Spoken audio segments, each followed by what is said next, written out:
தமிழ்நாட்டின் வளர்ச்சி பயணத்தில் ஒருவரையும் பின்தங்க விடமாட்டோம். வெல்வோம் ஒன்றாக.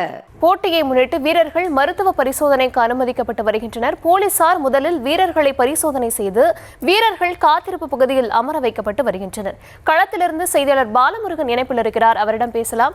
பாலமுருகன், வணக்கம். இனிய பொங்கல் நல்வாழ்த்துக்கள். தற்போது அவனியாபுரம் களத்தில் 7 மணிக்கு ஜல்லிக்கட்டு போட்டி தொடங்க இருக்கிறது.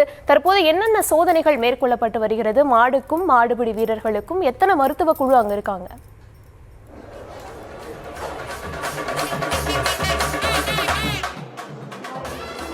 நிச்சயமாக ஹர்ஷினி, தை பொங்கல் திருநாளை முன்னிட்டு மதுரை அவனியாபுரம் பகுதியில் முதல் ஜல்லிக்கட்டு போட்டி நடைபெறுகிறது. ஜல்லிக்கட்டு போட்டியானது காலை 7 மணிக்கு உறுதிமொழி எடுத்தவுடன் தொடங்க இருக்கிறது. ஜல்லிக்கட்டில் 1000க்கும் மேற்பட்ட காளைகள், 500க்கும் மேற்பட்ட மாடுபிடி வீரர்கள் பங்கேற்க இருக்கிறார்கள்.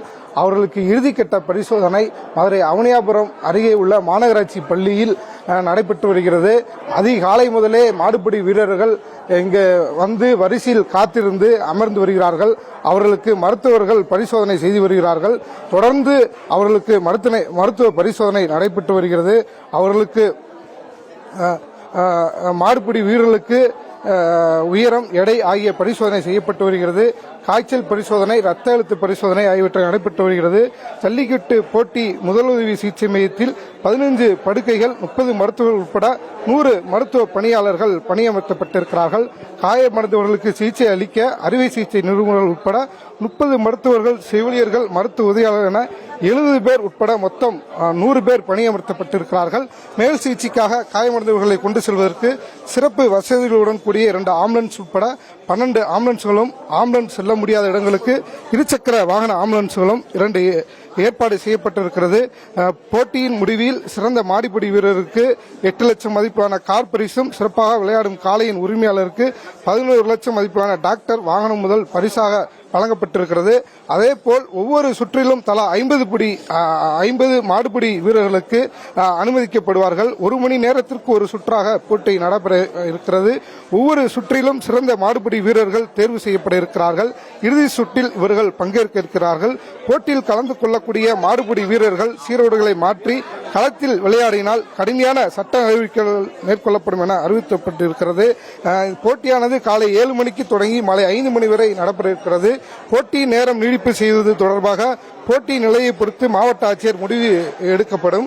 காலையில் போட்டி நடைபெறவுள்ள நிலையில் அவசர கால மருத்துவ தேவைக்கான மருத்துவ குழுக்களும், கால்நடை மருத்துவ குழுக்களும், 108 அவசர ஆம்புலன்ஸ் ஊர்திகளும், காலைகளுக்கான தனி ஆம்புலன்ஸ்களும், தீயணைப்புத்துறை வாகனங்களும் நிறுத்தி வைக்கப்பட்டிருக்கிறது.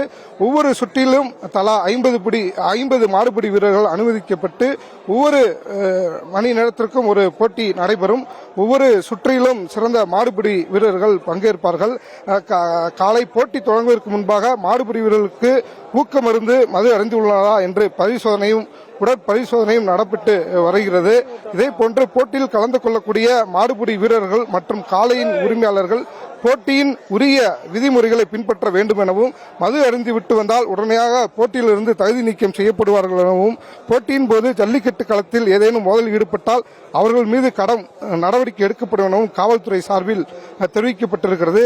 போட்டியை பார்வையிடுவதற்காக மதுரை மட்டுமின்றி பல்வேறு பகுதிகளில் இருந்து ஏராளமான பார்வையாளர்கள் வருகை தருவார்கள் என்பதால் மாநகர காவல் ஆணையாளர் லோகநாதன் தலைமையில் 2200 மேற்பட்ட காவல்துறையினர் பாதுகாப்பு பணியில் ஈடுபட்டு வருகிறார்கள். தொடர்ந்து அதிகாலை முதலே மாடுபிடி வீரர்கள் காளையை அடக்குவதற்காக இங்க வரிசையில் நின்று காத்திருந்து மருத்துவ பரிசோதனை செய்யப்பட்டு வருகிறார்கள். பல்வேறு மாவட்டங்களிலிருந்து அவனியாபுரம் ஜல்லிக்கட்டில் பங்கேற்பதற்காக மாடுபிடி வீரர்கள் தொடர்ந்து காத்திருந்து மருத்துவ பரிசோதனை செய்யப்பட்டு வருகிறது. அவர்களுக்கு மருத்துவர்கள் பரிசோதனை செய்து வருகிறார்கள். இந்த பரிசோதனையில் முழு தகுதி அடைந்தவர்கள் மட்டுமே இந்த ஜல்லிக்கட்டு போட்டியில் காளைகளை அடக்க இவர்களுக்கு வாய்ப்பு அளிக்கப்பட்டு வருகிறது. அர்ச்சனை,